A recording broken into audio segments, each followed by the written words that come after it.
Inaaminika sana sana watu wanaohudhuria makanisani, wanaoshinda makanisani ni maskini kuliko wale ambao wahudhuria hawashindi hawafuatilii ibada.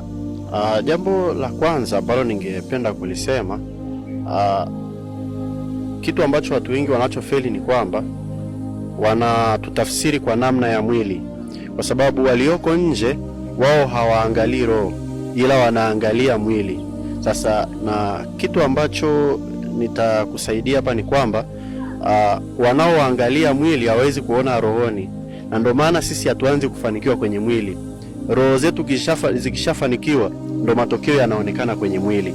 Kwa hiyo wanaoshinda makanisani au wanaoaminika kuwa wako makanisani ni maskini ni kwa sababu watu wengi wanaoamini hivyo wako wanatazama kwa nje ila hawaangalii roho, na ndio maana hawana uwezo wa kuangalia roho zetu, kwa sababu mafanikio yetu sisi hayaanzi kwenye mwili ila yanaanza kwenye roho.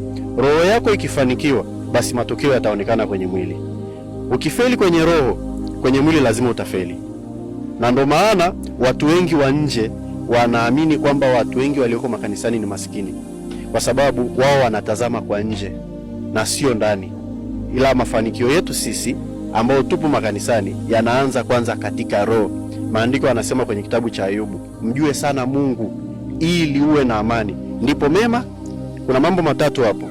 Kuna jambo la kwanza kumjua Mungu, jambo la pili kuwa na amani, jambo la tatu mafanikio yanakuja automatically.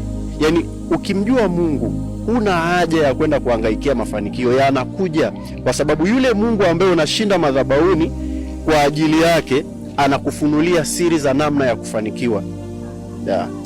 Sawa sawa.